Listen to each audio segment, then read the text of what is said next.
Buenas noches. Personalmente, la circunstancia nos ha obligado a nosotros traer invitados que puedan proporcionarnos y orientarnos con lo que está sucediendo en el ámbito político. Antes se hablaba y se discutía de la ley de partido. Conjuntamente y circunstancialmente está el proyecto para una supuesta repostulación del presidente Danilo Medina. Nosotros en la noche de hoy tenemos como invitado al doctor Huertas, quien nos va a orientar, se podría decir, con relación a lo que podría suceder con esa introducción del proyecto para el intento del presidente Medina repostularse, y qué podría pasar aprobando la mayoría en el Congreso y después, y qué otras cosas podrían llevarse al Congreso para circunstancialmente aprovechar todas estas cosas. Eso después de la pausa.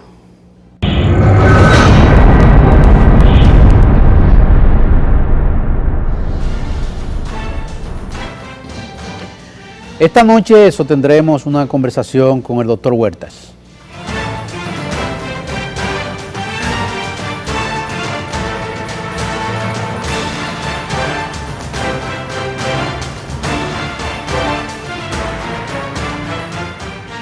Mi querido doctor, buenas noches. Un placer estar de nuevo aquí. Es un gusto, es un toque de queda de las noches. Doctor, agradecido que esté con nosotros aquí en Personalmente.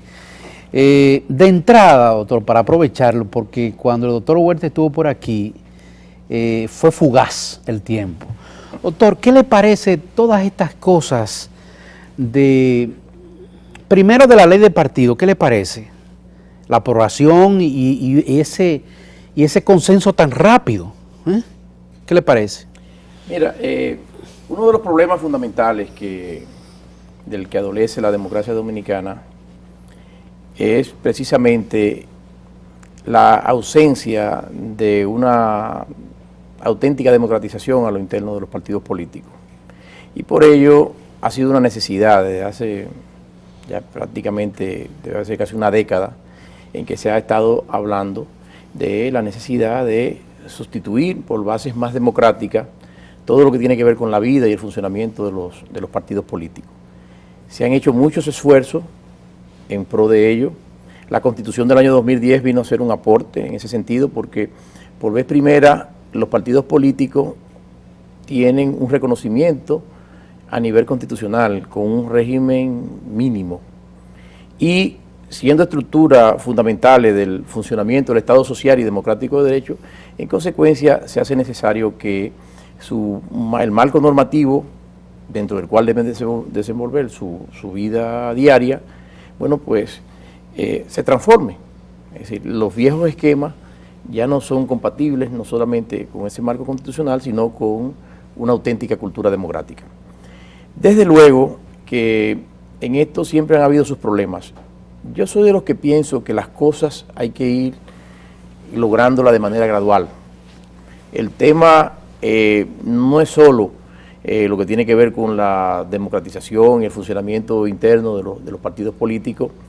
Hay otros aspectos también muy delicados, como es lo que concierne al financiamiento, a la transparencia del financiamiento de los partidos, y sobre todo en épocas en que, bueno, resulta claro, no solamente en nuestra sociedad, sino en otras sociedades, de cómo el crimen organizado y otras manifestaciones delictivas, bueno, pues ubican y se aprovechan muchas veces de estos mecanismos de financiamiento para farciar lo que debe ser realmente la vida de los partidos políticos y de los políticos como instrumento, como mecanismo de contacto de la sociedad con la toma de decisiones desde el poder.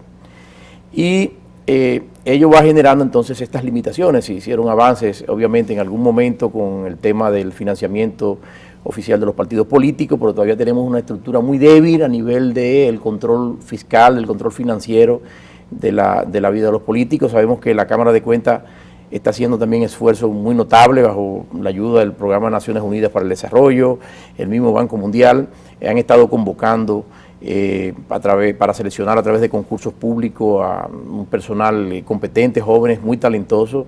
Yo he sido testigo de cómo ese cambio, pero las cosas se van logrando paso a paso, Mayobanek.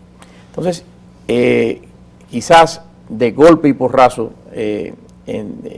no va a ser tan fácil la aspiración última de lo que debe ser ese buen marco, pero me parece que lo importante es seguir avanzando en ese proceso.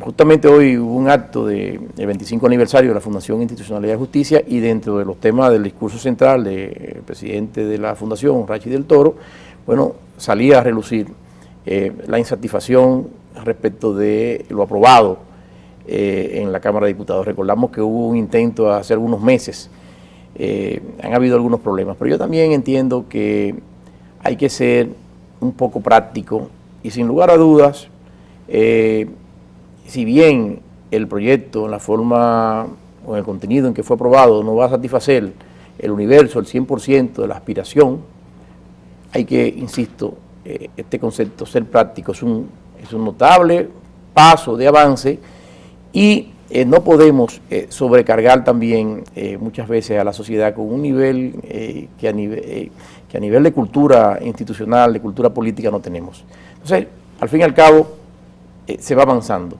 Y me parece que peor es no contar con unos requisitos mínimos. Muchas veces se dice que lo perfecto no es posible 100% lograrlo. Dentro del mismo texto de la Constitución del año 2010, que es una constitución avanzadísima, una constitución que en numerosísimos detalles constituye pasos agigantados y transformadores del Estado Dominicano, bueno, pues existen también una serie de instituciones que realmente se convierten, que no son concebibles con otros aspectos de modernización que la misma contiene. Y eso, bueno, pasa en el resto de la normativa y del funcionamiento del Estado. Lo importante es seguir avanzando. Es decir, muchas veces también nos quejamos, trasladando a otro tema, con la transparencia, el régimen de las contrataciones públicas, las licitaciones. Bueno, que es imperfecto, sí, es imperfecto.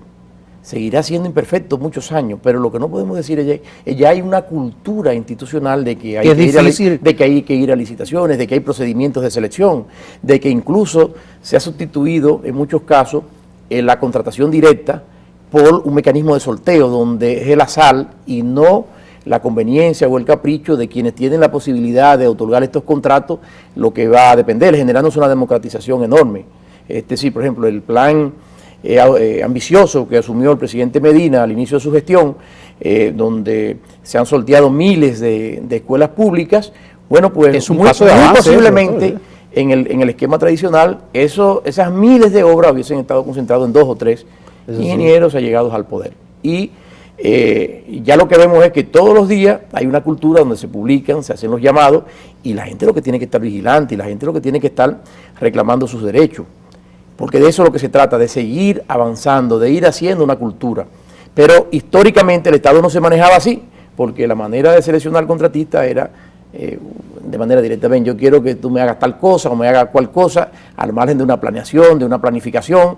En cantidad de ocasiones se otorgaban contratos al margen de un régimen de disponibilidad presupuestaria. Usted no puede estar generándole compromiso al Estado Dominicano si usted no tiene una certificación, si no hay disponibilidad presupuestaria, si no hay partidas aprobadas para lo mismo. Aquí llegamos al extremo de que un ministerio, como el Ministerio de Obras Públicas, llegó a tener contratada compromisos por cerca de 300 mil millones de pesos, según un levantamiento que se hizo en una ocasión, cuando el presupuesto del ministerio son unos 20 mil y tantos de millones. Es decir, que habría que para cumplir todos los compromisos. ¿El presupuesto de la nación? Sí, entonces se trata de cambios de cultura que van generando reformas. Lo mismo pasó con la Ley General de Libre Acceso a la Información Pública. Hoy día cada vez es una cultura más arraigada. ¿Hemos llegado a lo perfecto? No hemos llegado a lo perfecto, pero ya se ha creado la cultura de que la persona tiene derecho a acceder a la información que reposa en los archivos públicos. Ya la gente reclama que en las páginas web de las instituciones tienen que divulgarse a quienes se le otorgan ayuda, a quienes se le adjudicaron contrato, cuáles son los planes y los programas de contrataciones que tienen las entidades. Es decir, estamos trabajando en un proceso continuo que no se va a poder lograr de la noche a la mañana. Entonces yo insisto, retomando de nuevo el asunto de los partidos políticos, que al margen de que hay cosas no deseables que aún se cuelan en esta norma, hay que reconocer que pasos de avance trascendentales tiene. Con ello tampoco queremos quitarle el derecho a la ciudadanía a que las cosas se hagan de una mejor manera, pero también tenemos que pisar en la realidad. Y es sobre esa realidad que tenemos que seguir construyendo las bases, los cimientos de lo que en el futuro será una mejor institucionalidad. Y pienso que esas son las cosas que se logran cuando se actúa con cierto pragmatismo en este tipo de temas. Doctor, en esa ley de partido, el contenido de ella, ¿está todo lo que se quería? Eso es, bueno, eso es lo que se dice. Una de las partes grandes de la crítica es lo que toca a todo el régimen de transparencia en cuanto, sobre todo, al problema de las contribuciones a los partidos. Obviamente, este no es el único tema, pero es un tema que resalta mucho, ¿no? Es un tema que resalta mucho. Lo otro es que viene a sentar las bases de una, eso que señalábamos, de una mejor democratización. Y al interno de los partidos políticos, bueno, pues no deja de ser también un problema que, sobre todo en los partidos tradicionales, bueno, pues los limita. Claro, hay limitaciones, sobre todo a mecanismos que durante muchos años han ido generando liderazgo, situaciones de respeto, y se generan situaciones de personas que se enquistan y que no dan tampoco sentido a la renovación. Nosotros tenemos un serio problema, es decir, que aquí la gente no se quiere jubilar, todavía nos permea la imagen, ¿no?, del presidente Balaguer, todavía con 90 y tantos años, aspirando a la presidencia de la República, es decir, porque no hay ese sentido de la renovación. Entonces, el cambio, yo creo que nadie se resiste al cambio. Bueno, es natural que los seres humanos, por instinto y por naturaleza, muchas veces nos resistimos a los cambios. Eso es prácticamente la reacción normal y ordinaria.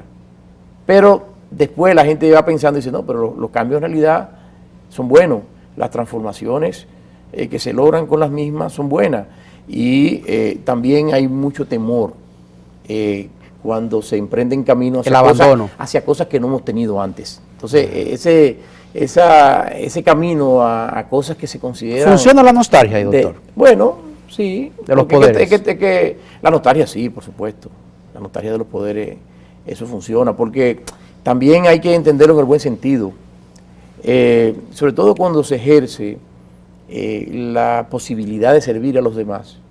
No deja de sentir nostalgia en que, bueno, las funciones son temporales y muchas veces las aspiraciones, las vocaciones, las voluntades de quienes los hacen con el mejor sentido de lo que ello significa, bueno, pues no puede lograr todo su contenido. Y siempre existen unas limitaciones, siempre existen unas restricciones que imposibilitan muchas cosas y eso genera nostalgia. Por ejemplo, hay otros que les genera nostalgia, pero ya eso sí es en un mal sentido. Bueno, pues considerarse que tienen que perpetuar su paso y hacer de esa principalía, hacer un asunto constante hasta el último segundo de la vida. Entonces, eso genera problemas porque eso no genera renovación en la gente, en la cantidad de dominicanos que también tienen una vocación de servicio y de poder hacer cosas para los demás. ¿Y cómo una gente excesivamente inteligente y capaz de discernir todo no puede entender eso? Son cuestiones también humanas, ¿no? Los seres humanos estamos llenos de debilidades. Okay. Estamos llenos también de orgullo. Entre esas debilidades, muchas veces el orgullo personal. Okay. Muchas veces la vida nos va transformando y algo que cada vez que nos levantamos debemos pedirle a Dios, se nos olvida, que es ser humilde, ¿no? Es visualizarnos realmente como un mecanismo de incentivar y de transmitir a los demás esa vocación de sencillez, de servicio a los demás. Por ejemplo, escúcheme, doctor, al presidente Danilo Medina le llena de satisfacción estar con la gente pobre. Cuando los abraza, yo le he preguntado a muchos de sus hombres aquí que si él no hace poses y me dicen que no, que eso lo llena de satisfacción. llegar al campo y estar con la gente pobre y abrazarlos, me dicen, mira, eso no es politiquería de él, es que él lo siente así, esa es una satisfacción de él. Bueno, esa ha sido sin duda alguna una de las dotes. El presidente Medina, a lo largo de los años muchas veces se le decía, bueno, incluso es muy posible que no pueda llegar a ser presidente de la República porque no se le nota carisma, Exacto. se nota como una persona un poco apagada.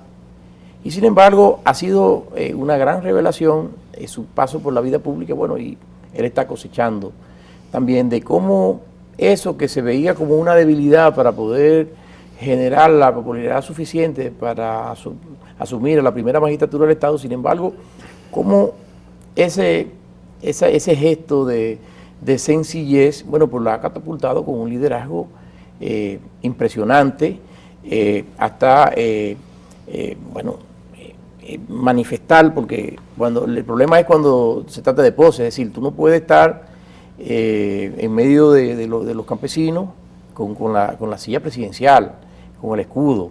Tú no puedes estar en medio, en rincones apartados de la nación, donde en muchos lugares los servicios elementales no están presentes, como el agua, servicios sanitarios, electricidad y otras cosas, con un saco y una corbata, ¿entiendes? Entonces, esa imagen, esa forma de ser, ese auténtico carácter y forma característica de su personalidad, bueno, pues se ha convertido en un eje transformador hasta el punto, bueno, de que hoy día yo pienso que ni siquiera a quienes les adversan o quienes pretenden disputarle algo que surge de la expresión popular, como es la posibilidad de poder optar por un nuevo mandato, bueno, son cosas que son el producto realmente, mayoritariamente de su espontaneidad. Porque las cosas que le ganan este cariño, este sentir al presidente Medina no son las cosas, las grandes cosas del poder, sino las cosas sencillas, es decir, cómo prestarle una atención directa a las personas más necesitadas, cómo convertir en cuestiones auténticamente importantes, no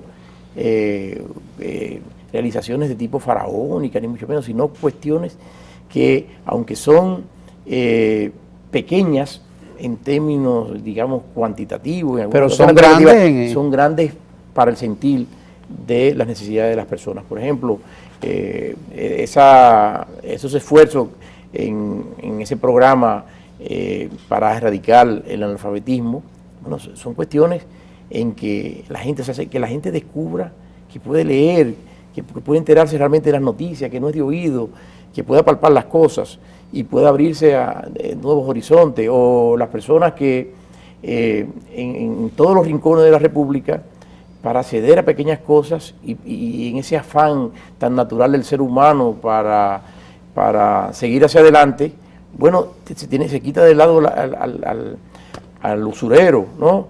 Al que le presten unas condiciones tales que no va a llevar. Entonces, llevar directamente y dentro de un concepto de un orden, acceso a esas pequeñas cosas a las personas, bueno, se nota que son cosas que se pagan. Y sobre todo cuando ello no se hace como producto de una demagogia, sino como producto totalmente acorde y conciliador con la personalidad. Es decir, hay una transmisión que se genera entre la auténtica forma de ser y la forma de comportarse. Entonces, yo pienso que esto ha sido un punto clave que le ha generado al presidente Medina, bueno, pues esa forma que le preocupaba tanto a la gente y que se llevaba a cuestionar la posibilidad misma de si podía realmente generar el suficiente ánimo público para llevarlo a la presidencia. Bueno, llegó a la presidencia y, bueno, pues ha generado un multiplicador enorme, ¿no? Y no solamente aquí, sino destacándose enormemente por ser la figura presidencial más admirada y más seguida de todos los presidentes de América Latina. Pero fíjese qué cosa, que independientemente de las virtudes del presidente Medina, el expresidente Fernández, que ha sido 3 veces presidente de la República, tiene un poder político y un carisma y un liderazgo, también. Y son dos figuras muy diferente. Así es. Porque el expresidente Fernández tiene su dote de un hombre de universidad, de lectura. Este es un hombre más de campo, aunque hay que decir que el presidente Danilo Medina es un intelectual. También. Lo que pasa es que el expresidente Fernández se ha dedicado a eso, a cultivar su asunto El presidente Fernández también, hay que reconocer, una persona también extremadamente sencilla, a pesar de sus indudables cualidades intelectuales. Indudablemente una persona que en su oportunidad, en el ejercicio del poder, tuvo una buena conexión con la ciudadanía. Tampoco se impulsó también programas sociales también importantes. Lo que pasa es que se trata de una persona que ha sido ya 3 veces presidente de la República y que lamentablemente yo pienso que estas cuestiones que hoy día quizás le afectan un tanto, no está en función de que no sea una persona, como yo la considero, una persona totalmente íntegra, una persona inteligente, una persona culta, una persona sencilla, una persona amable, sino que lamentablemente situaciones de personas que traicionaron su confianza, traicionaron su forma de ser sencilla, su forma de ser amable. Lamentablemente, esas cuestiones le hayan afectado, ¿no?, en sus aspiraciones presentes. Pero me luce, y hay que reconocer también que, y no me cabe la menor duda de que en el plano personal, el presidente Fernández también le adornan, lo digo con todo conocimiento de causa. He sido, soy, seguiré siendo su amigo, lo considero una persona personalmente honrada, pero la vida política tiene esas cosas. Hay personas que lamentablemente en el ejercicio del poder no siguen la trayectoria de lo que son y los comportamientos de lo que son sus guías y sus maestros. Y entonces en ocasiones lo que vienen es que le generan situaciones de adversidad y situaciones negativas que quizás no fueran merecedores. Doctor, usted que es un hombre del derecho, culto en la materia, pero vive en el ámbito político, eso es innegable. Esto ahora de Luis Abinader, ¿esto no podría obligar al presidente y al PLD a buscar otra estrategia que podría darse una recomposición entre la oposición? ¿Usted cree que no podría hacerle...? Mira, desde hace ya un tiempo ha ido emergiendo como una figura fresca en el escenario político Luis Abinader. Se trata de una persona joven, una persona muy inteligente, muy talentosa, que viene de una familia de prestigio. Su padre estuvo mucho tiempo en la vida pública ha generado y genera realmente muchas expectativas. Se trata de una figura limpia de la vida pública. Indudablemente que la salida del escenario político del ex presidente, mi buen amigo, el expresidente Hipólito Mejía, genera esa presencia una situación de cambio. ¿Qué necesitaría? Del escenario. Y por ejemplo, entre ellos, una buena empatía. No es lo mismo una contradicción, vuelta entre Hipólito Mejía y el presidente Fernández. Estamos reeditando situaciones vividas ya hace muchos años. Estamos mirando caras políticas que están en el escenario, dominando el escenario político desde el año 96 y al más alto nivel, porque ambos fueron presidentes de la República. Entonces esto replantea, porque, por ejemplo, amigos míos que han tenido un papel destacado, que aunque con una fuerza política minoritaria, sin embargo, su activismo, su beligerancia en la vida política, como el caso particular de la Fuerza Nacional Progresista, tenía un mayor espacio en un escenario donde la contradicción se encontraba con el doctor José Francisco Peña Gómez, con Hipólito Mejía, pero desarrollar un ambiente de enfrentamiento con una persona totalmente limpia en la vida política, como es el caso de Abinader, realmente devalúa su papel en escenarios como estos, pero también genera situaciones que pudieran ser negativas, en el caso, me parece a mí, del Partido de la Liberación Dominicana, porque les rompe el esquema en el que, por ejemplo, una eventual candidatura del expresidente Fernández se desarrollaría. Es decir, estamos ante un candidato que sirve para renovar las ansias, las expectativas de muchos sectores, frente a una persona como el presidente Fernández, que hemos dicho ya, por situaciones totalmente ajenas a él, realmente por situaciones totalmente ajenas a él.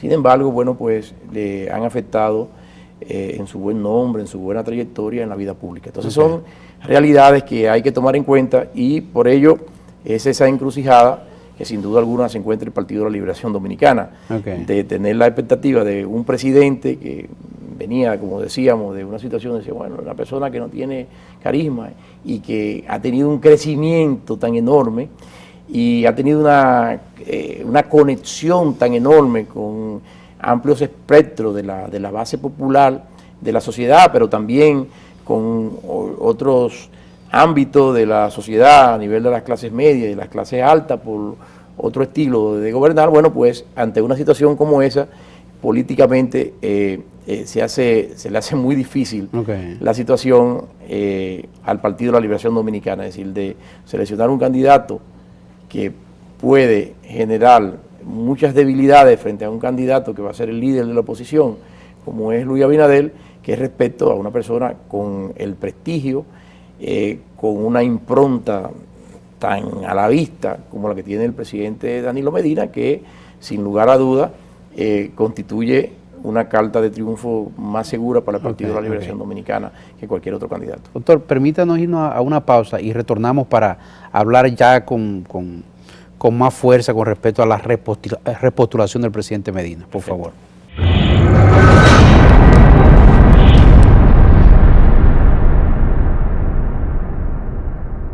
Bien, continuamos con el doctor Huerta. Doctor, estos preparativos ya que supuestamente está el contenido del proyecto para la introducción al Congreso y buscar una repostulación del presidente Medina, todo está listo. ¿Qué inconveniente podría encontrar esto, aparte de los 100 votos y más los 18 que necesita el presidente Medina para el cambio de la Constitución?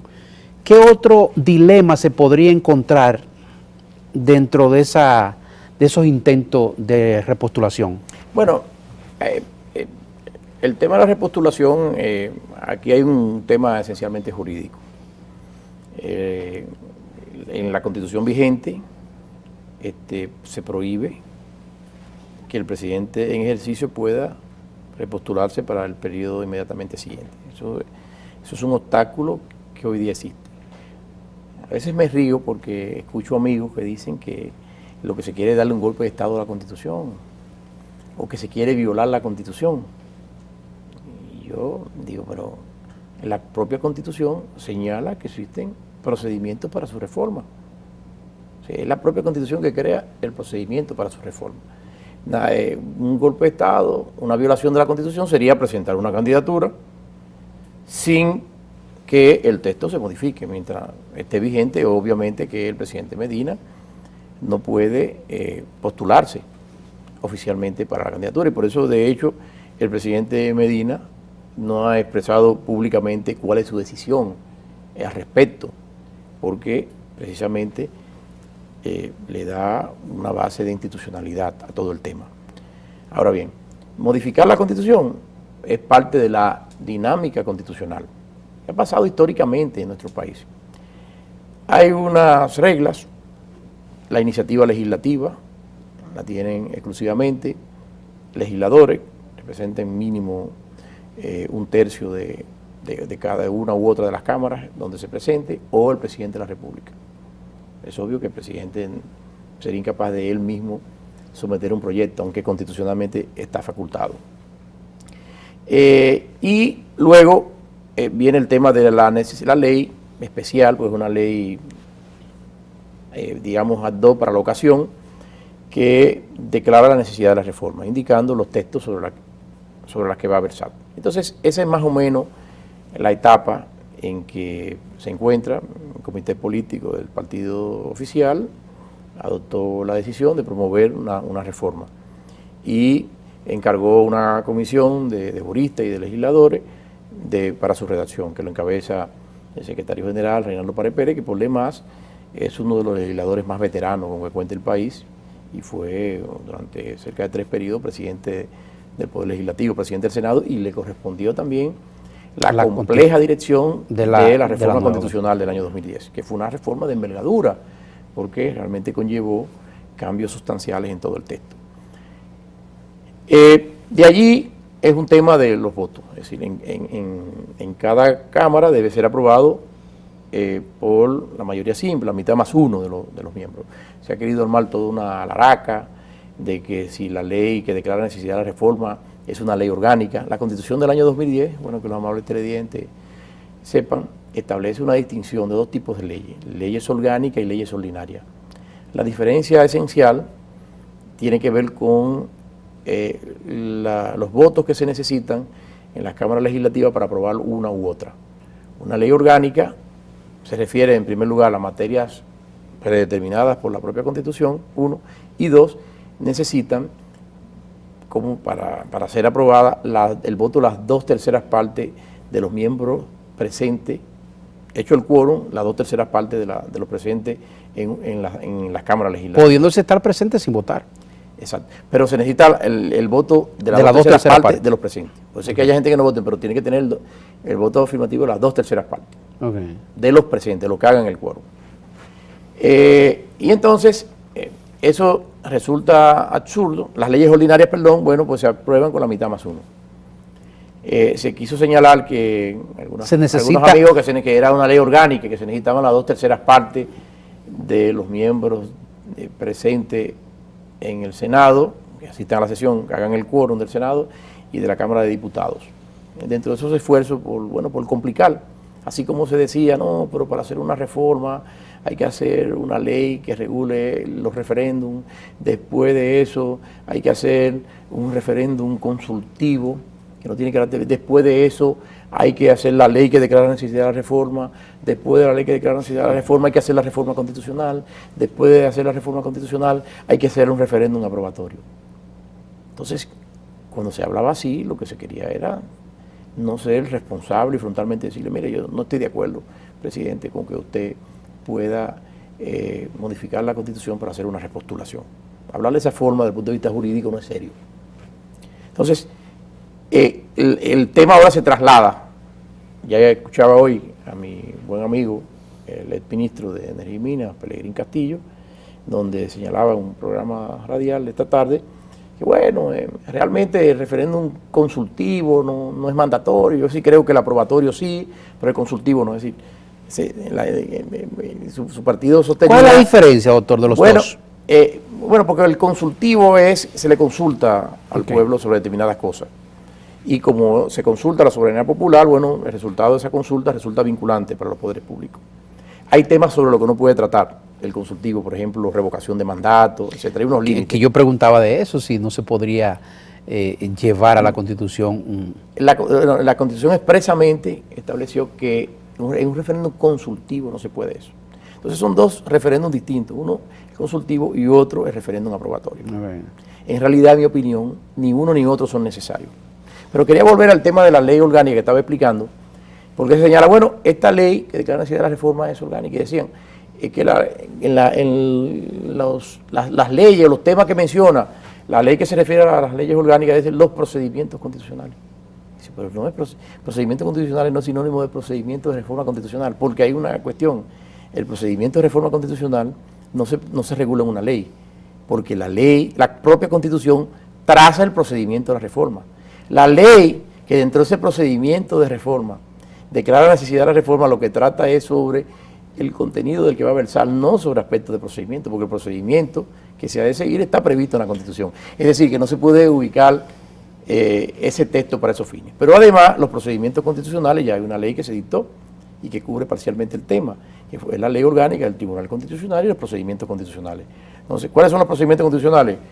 La acción de habeas corpus para proteger el derecho constitucional a la libertad o a la amenaza de ella, el habeas data, la protección, acciones de protección constitucionales para preservar nuestra intimidad con nuestros datos, la acción de amparo para la protección del resto de los derechos, las acciones directas de inconstitucionalidad, el control preventivo de los tratados. Todo eso son procedimientos constitucionales y están tratados en la ley orgánica. Doctor, entonces del Tribunal Constitucional y los procedimientos constitucionales. Y hay otros que le faltan unas leyes, son la ley de fiscalización y control por parte del Congreso y lo que tiene que ver con el juicio político. Por eso esos son procedimientos constitucionales. Esta ley no es, en consecuencia, un procedimiento constitucional. Insistimos, el procedimiento constitucional está en la Constitución y sencillamente esta ley puede ser aprobada con la mitad más uno. En la Asamblea... ¿Hizo facto? Sí, la mitad más uno del quórum puede aprobar la ley que declara necesidad de la reforma, que tiene una particularidad. Es la única ley de todas las leyes, sean orgánicas, sean ordinarias, de cualquier tipo, que el presidente de la República no puede observar. Esa ley es obligatoria su promulgación. Se aprobada por las cámaras, una ley que declara la necesidad de la reforma no puede ser observada por el presidente de la República. Y entonces si él se arrepiente, mire, yo no. Bueno, no, porque Sí, el hecho de que se restablezca ese modelo de la reforma de una reelección presidencial consecutiva únicamente y no más, no significa que el presidente Medina decida postularse. Él puede perfectamente. Recuerden que para el presidente Medina, sobre todo, esto es un asunto más de principio, de que el mejor de los sistemas de cara a garantizar la renovación del liderazgo político es a través del modelo americano, que se dice mucho, que no se consulta al pueblo. No, lo que pasa es que el pueblo ha sido en dos ocasiones consultado a esos fines y la decisión mayoritaria del pueblo expresada en esas consultas han sido desoídas. En el primer periodo del presidente Fernández, en el año 1998, la Comisión Presidencial para Reforma y Modernización del Estado, que dirigía el buen amigo Don Onofre Rojas y cuya área de Derecho Constitucional, nada más y nada menos, la coordinaba mi hermana y queridísima amiga, la vicepresidenta del Tribunal Constitucional, la doctora Leida Margarita Piña. Bueno, pues en esa época, en el primer gobierno, que el presidente Fernández incluso estaba interesado en auspiciar una reforma constitucional a través de una constituyente, bueno, cuando se consultó por todo el país, están ahí esos trabajos, por todo el país, la mayor parte de la población pidió que el régimen presidencial fueran 2 periodos y nunca más. Pero lo mismo pasó con las consultas populares que el presidente Leonel Fernández instruyó a la comisión que elaboró el proyecto de reforma constitucional, que consultó por todo el país. Y la decisión mayoritaria en esa consulta popular también fue que fueran 2 periodos y nunca más. Y eso se dejó sin efecto con el famoso pacto de las corbatas azules. Es decir, que no se puede invocar que aquí nunca se ha consultado. Lo que ha sido la consulta popular en ese tema históricamente ha sido esa, y el pueblo, cuantas veces lo han consultado, ha respondido de esa manera. Doctor, para terminar ya, ¿no se puede hacer retroactivo estos 4 años del presidente para poner 2 años? No, eso atentaría contra el principio democrático, es decir, hacer una extensión del periodo presidencial. Eso, insisto, es muy complejo. Fíjese que lo que se hizo con el Congreso, que se prefirió que hubiese un periodo de 6 años, pero tú no puedes hacer esa legitimación porque carece de base democrática. O sea, originalmente el presidente fue electo por 4 años, es decir, ya esa elección popular no puede ser transgredida. Pero sí para el 20 se podría poner algo ahí, doctor. Sí, claro, y además debe regularse. Ahora, la Constitución, cualquier reforma de la Constitución es de aplicación inmediata, y de eso es lo que se trata. Es decir, no me parece tampoco que el presidente Medina vaya a intentar 2024. Le interese mucho más, porque tampoco resulta conveniente. O sea, debemos ser coherentes con ese aspecto de que un solo periodo es insuficiente, pero 2 periodos sí son necesarios para completar una buena obra de gobierno. Doctor, gracias. Lo comprometemos.